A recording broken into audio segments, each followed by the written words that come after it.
Hello friends, welcome back to my channel. आज class रे आम डिस्कसन करवा फॉरेस्ट गार्ड और excise constable most important exam related Odia व्याकरण शब्द और प्रतिशब्दर किसी इंपोर्टेंट क्वेश्चन। आशा करुच्ची आपण मानकर प्रिपेरेसन बहुत भल भाव चली। जदि वीडियोटी भल लगे लाइक और सब्सक्राइब करने भूलिए नहीं। चलतु आरंभ करवा। आकाशर प्रतिशब्द कौन? ताले आकाशर प्रतिशब्द कौन ना गगन, नभ, अंबर, बम आउ अंतरिक। ताले ए सब रहिला आकाशर गोटे गोटे प्रतिशब्द। जलर कौन कौन प्रतिशब्द रहिला? पानी, नीर, सलिल, अंबु आउ उदक। ताले ए सब रहिला जलर गोटे गोटे प्रतिशब्द।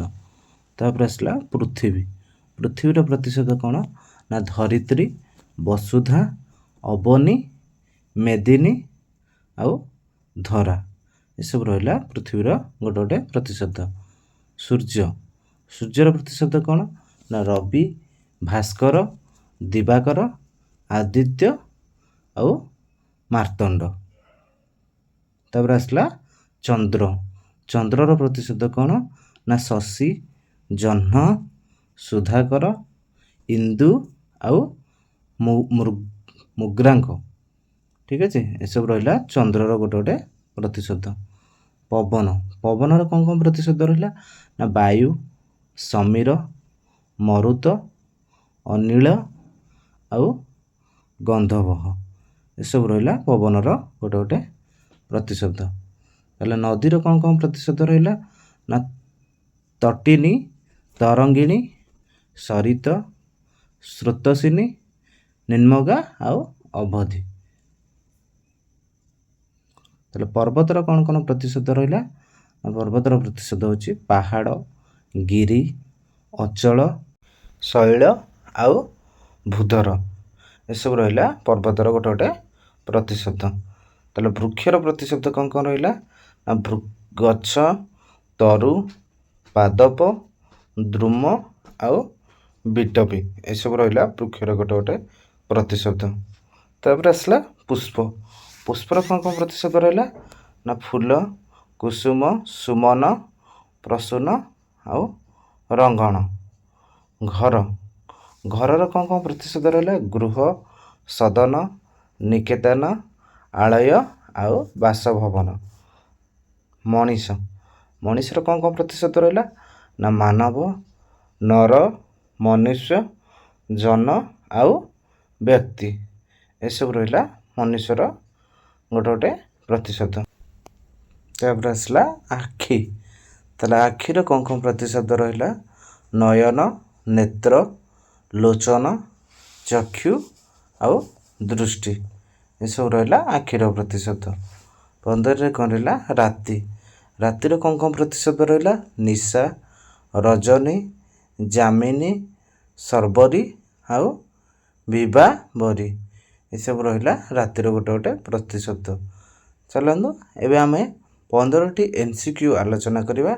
देखिए आपण 15टारू केतेटा सठिक उत्तर दे पारुछंती। ताले आकाशर प्रतिशब्द केउंठी? अवनी हबनी। अवनी हूँ पृथ्वीर प्रतिशब्द। सलिल भी हबनी। सलिल हूँ जलर प्रतिशब्द। पादप भी हबनी। पादप हूँ वृक्षर प्रतिशब्द। ताले आकाशर प्रतिशब्द कौटा हम ना ऑप्शन नंबर ख गगन हम आकाशर प्रतिशब्द। ताले क्वेश्चन नंबर 2 जलर समर्थबोधक शब्दवाच। ताले जलर प्रतिशब्द कौटा हम अनल। अनल हूँ कहार अनिल हूँ पवनर प्रतिशब्द। तापर रहा पवन तो पवन आउ बम्य। बम्य हूँ आकाशर प्रतिशब्द। ताले जलर प्रतिशब्द कौटा हम ना ऑप्शन नंबर सी ग नीर हम। ताले जलर प्रतिशब्द नीर हम। क्वेश्चन नंबर 3 धरित्री केउं शब्दर प्रतिशब्द? ताले धरित्री केउं शब्दर प्रतिशब्द? बण हबनी, समुद्र हबनी, आकाश भी हबनी। ताले धरित्री प्रतिशब्द हूँ क पृथ्वी। क्वेश्चन नंबर 4 भास्कर क्या कहुए? भास्कर शब्दर प्रतिशब्द कौटा हम चंद्र हबनी, नदी भी हबनी, ଆଖି ବି ହେବନି। ତାହେଲେ ଭାସ୍କର ଶବ୍ଦର ପ୍ରତିଶବ୍ଦ ହେଉଛି ଅପସନ୍ ନମ୍ବର ଗ ସୂର୍ଯ୍ୟ ହେବ ଆର ରାଇଟ୍ ଆନ୍ସର୍। କ୍ୱେଶ୍ଚିନ୍ ନମ୍ବର 5 ଶଶୀ କହିଲେ କ'ଣ ବୁଝାଯାଏ? ତାହେଲେ ଶଶୀର ଆମର ପ୍ରତିଶବ୍ଦ କ'ଣ ରହିଲା? ଶଶୀର ରାତି ହେବନି, ତାରା ବି ହେବନି, ଆଲୋକ ହେବନି। ତାହେଲେ ଅପସନ୍ ନମ୍ବର ଖ ଚନ୍ଦ୍ର। ତାହେଲେ ଶଶୀର ପ୍ରତିଶବ୍ଦ ହେଉଛି ଚନ୍ଦ୍ର ଅଟେ। ସମୀରର ଅର୍ଥ କ'ଣ? ତାହେଲେ ସମୀର ଶବ୍ଦର ଅର୍ଥ କ'ଣ ରହିଲା? ତା'ର ପ୍ରତିଶବ୍ଦ କ'ଣ କ'ଣ ରହିଲା?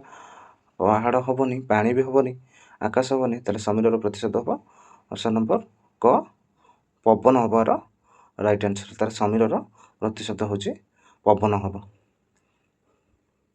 କ୍ୱେଶ୍ଚିନ୍ ନମ୍ବର 7 ତଟିନୀ କେଉଁ ଶବ୍ଦର ପ୍ରତିଶବ୍ଦ? ତାହେଲେ ତଟିନୀ କେଉଁ ଶବ୍ଦର? ନଦୀର ହେବ। ତାହେଲେ ଅପସନ୍ ନମ୍ବର ଗ ନଦୀ ହେବାର right answer. Question number 8 Ratnakar କାହାର ଅନ୍ୟ ନାମ? ତାହେଲେ ରତ୍ନାକର କାହାର ଅନ୍ୟ ନାମ? ପୃଥିବୀ ହେବନି, ବୃକ୍ଷ ହେବନି, ଅଗ୍ନି ହେବନି। ତାହେଲେ ରତ୍ନାକର ହେଉଛି ସମୁଦ୍ରର ପ୍ରତିଶବ୍ଦ। ଅପସନ୍ ନମ୍ବର ଖ ହେଉଛି ରାଇଟ୍ ଆନ୍ସର୍। ରତ୍ନାକର ହେଉଛି ସମୁଦ୍ରର ପ୍ରତିଶବ୍ଦ। କ୍ୱେଶ୍ଚିନ୍ ନମ୍ବର 9 ଅଚଳ ଶବ୍ଦଟି କାହା ପାଇଁ ବ୍ୟବହୃତ ହୋଇଛି? ତାମାନେ କ୍ୱେଶ୍ଚିନ୍ଟା ଉଲ୍ଟେଇକି ପଚାରୁଛି, ଡାଇରେକ୍ଟ କ'ଣ ତାର ପ୍ରତିଶବ୍ଦକୁ ବୁଝାଉଛି। ଅଚଳ କାହାର ପ୍ରତିଶବ୍ଦ? ଅପସନ୍ ନମ୍ବର କ ପର୍ବତ। ଅଚଳ ହେଉଛି ପର୍ବତର ପ୍ରତିଶବ୍ଦ। କ୍ୱେଶ୍ଚିନ୍ ନମ୍ବର 10 ପାଦପ କହିଲେ କ'ଣ ବୁଝାଯାଏ? ତ ପାଦ ହେବନି, ପୁଷ୍ପ ବି ହେବନି। ତାହେଲେ ଖ ନମ୍ବର ଗଛ ହେବାର ରାଇଟ୍ ଆନ୍ସର୍। ତାହେଲେ ପାଦପର ପ୍ରତିଶବ୍ଦ ହେଉଛି ଗଛ।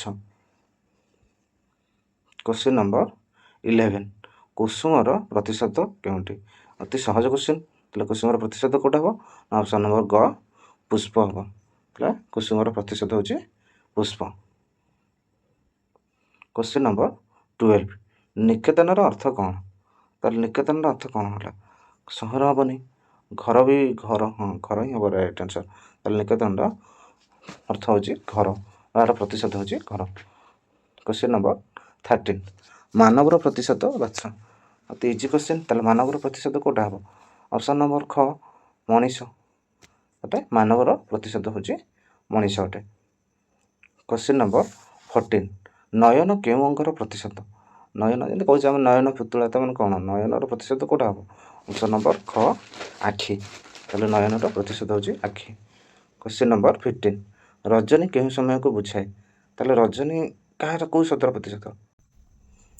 ଅପସନ୍ ନମ୍ବର ଘ ରାତି ହେଉଛି ଏହାର ରାଇଟ୍ ଆନ୍ସର୍। ତାହେଲେ ରଜନୀର ପ୍ରତିଶବ୍ଦ ହେଉଛି ରାତି। ଆଶା କରୁଛି ଆପଣମାନେ ଥିଓରିଟି ଭଲ ଭାବରେ ବୁଝିଥିବେ, ପ୍ରତିଶବ୍ଦ ଓ ପ୍ରତିଶବ୍ଦ, ଏବଂ ଏହା ମଧ୍ୟରେ ମୁଁ ଯେଉଁ 15ଟି MCQ ଆଲୋଚନା କଲି ତା ଭିତରୁ 15ଟି କ୍ୱେଶ୍ଚିନ୍ର ସଠିକ୍ ଉତ୍ତର ଦେଇଥିବେ। ଯଦି ଭିଡ଼ିଓଟି ଭଲ ଲାଗିଲା ଲାଇକ୍ ଆଣ୍ଡ ସବସ୍କ୍ରାଇବ୍ କରିବା ପାଇଁ ପଛେଇବେ ନାହିଁ। ଧନ୍ୟବାଦ।